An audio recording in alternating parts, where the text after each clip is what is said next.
જય માતાજી. જય માતાજી બધા. દેવ પરથી બોલું જનકસિંહ. બોલો બોલો જનકસિંહ. તમે કેમ મારા ફોન નતા ઉપાડતા યાર?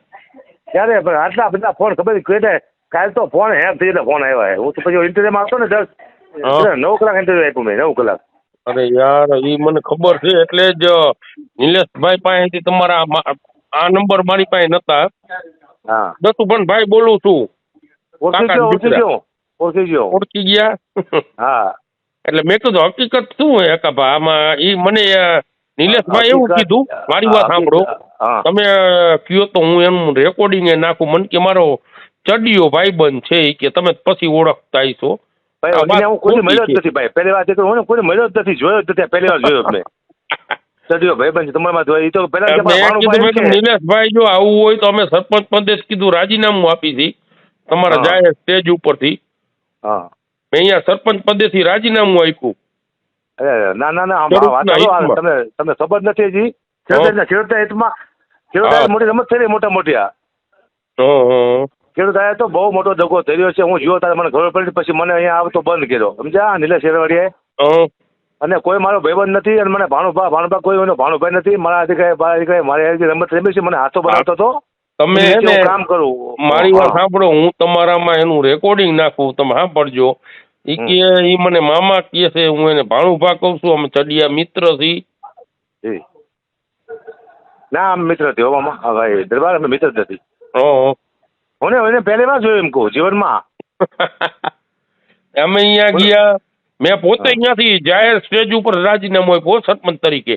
તમે બોલ્યા તો સાચું બોલ્યા હતા કે આ બધા સરપંચોને તમે ગુમરાહ કરો છો.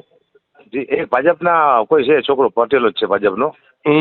એને રાજીનામું આપ્યું. મને ફોન આવ્યો કે ગુપા મેં ના રાજીનામું બહુ ભૂલ કરી યાર, મારી મિસ્ટેક થઈ ગઈ, હું હલવી ગયો આમાં. તો મેં તો તમારે એમ રિઝલ્ટ ન લેવાય. રિઝલ્ટ ન લેવાય, સાચી વાત છે. ઉતાવળ સીધી નથી કરાતી ને આપણે, કારણ કે આપણું પદ ત્યાગવા જઈ રહી. પદ ત્યાગ કરો ને ત્યારે વિચારવાનું, બે રાહ જોવાની, બે રાહ. એટલે મેં અત્યારે ઓલો વિડીયો નાખ્યો છે મારા સરપંચ એસોસિએશન ગ્રુપ રહ્યું ને એની અંદર. હકાભા અને નિલેશભાઈ ની વચ્ચે આવી કઈક સંવાદ થયો છે અને સરપંચ એસોસિએશન તરીકે હું ઉભો થઈને મેં એવું કીધું હતું બધા સરપંચો રાજીનામું આપશે મુખ્યમંત્રી. હું આવું બોલ્યો તો તમારામાં. સાંભળો સર, હવે આ કોઈ સરપંચ આપડા ગુમરાહ નો થાય, કોઈ માણસ હે ને આનો ભોગ નો બને એટલા માટે કહું છું. નિલેશ શેરવાડિયા બહુ ખતરનાક માણસ છે અને એક લાલચુ માણસ છે. લોકોના પૈસા લઈને છે વાત નથી. મને હાથો બનાવતો હતો માણસ. અને મારી સામે બેઠો, મને કે 25 કરોડ રૂપિયા આપે તો અગુપા સમાધાન કરવાનું નથી કરવાનું. સરકાર પાસે તમે કોઈ રોક જાઓ કે અને મારી વાત મારા તરફથી વાત કરો અને 2 કરોડ રૂપિયા ખાલી અહીંયા આવવાના હું લઈ જાઉં. આવી વાત મારે કોઈને કરે, મને કોઈ મારી નાખે. ના સાચી વાત છે તમારી. પછી મેં સીધો ખુલ્લો બહાર પાડી દો, જે થવું થાય. કીધું ભલે મારું નામ ના 100%. અને સત્ય શું સમજો, મારે પેલી વાત મારે લેવા દેવા શું આમાં લોકો? કાંઈ નહીં, અમારે કાંઈ લેવા દેવા નહીં. અમે સમજો મારા ફેમસ થવા માટે હું તો ફેમસ છું જ, મારે શું થવું જોઈએ? ધંધા માટે કર્યો. મેં તો પ્રોગ્રામ ખેડૂતના મફત કર્યો, ધંધો નો ગયો. સાચી વાત છે. પણ આમાં તો જે કલાક કાઢ નાખા નિલેશભાઈ ને એવી વાત સાંભળી મેં. પણ એને કાઢ નાખ્યો એના વિશે કોઈ બોલ્યું ખરું? કોઈ ના ખરાબ છે એનો પક્ષ નથી ખીચો. ના ખરાબ બોલે પણ નિલેશ વિશે કોઈ ખરાબ બોલવા નથી. બોલો કે ના સાચી વાત છે. સાચું. નિલેશભાઈ વિશે એક વાતો માણસ તો ખરાબ બોલે કે ભાઈ આવું ન કરાય, એમ તો બોલું છે ને. કોઈ ના બોલ્યું, મારું બોલે મારા દીકરા બોલો ભેગા થઈ બધા. ના સાચું તમારું.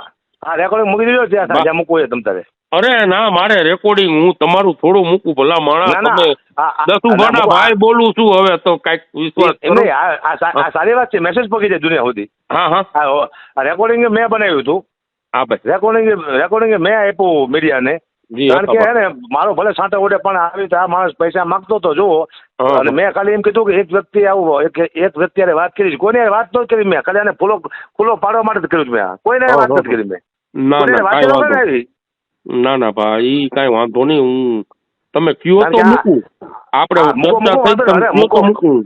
અરે ભાઈ મૂકો બધું ખબર પડવી જોઈએ.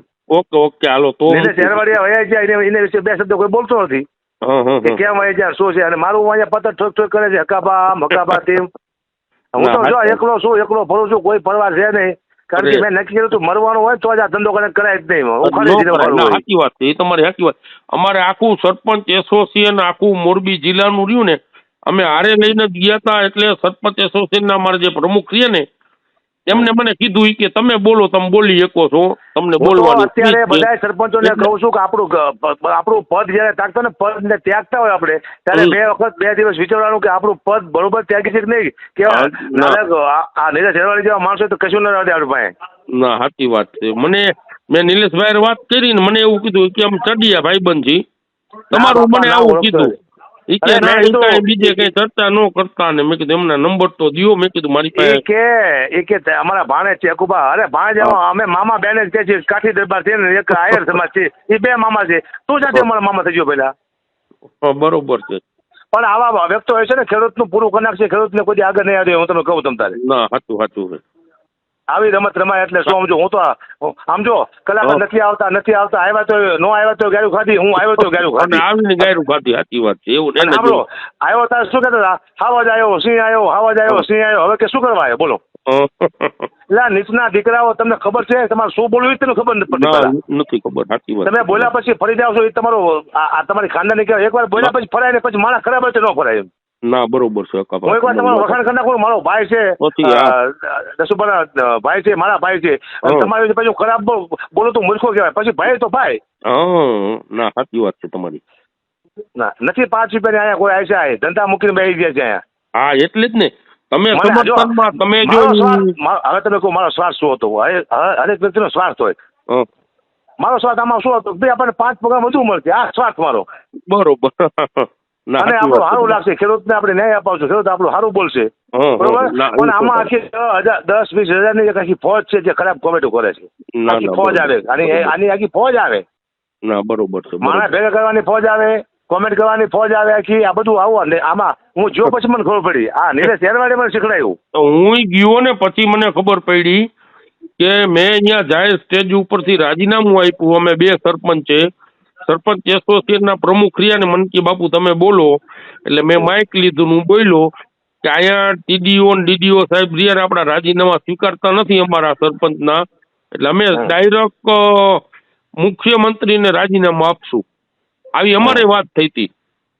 પછી મેં નિલેશભાઈ વાત કરી. મેં નિલેશભાઈ આ બધી વસ્તુ શું છે, તમારે નકાભા ગઢવીને ઈ કે ના એ કાંઈ બીજી ચર્ચા નથી કરો ને અમારે સમાધાન થઈ ગયું. મેં કીધું એમ નહીં છે શું મને સમાધાન કોઈ સમાધાન શું થાય, કોઈ સમાધાન ન થાય. હજી તો હે ને ભાઈ, હજી તો FSL માં વિડીયો ઓડિયો જાય છે, FSL માં હું કમ્પ્લીટ કરાવીશ. મેં જો પ્રૂફ પ્રાથમિક FSL તો અહીંયા ઘરે બેઠા મારા દીકરાએ કરી નાખ્યું.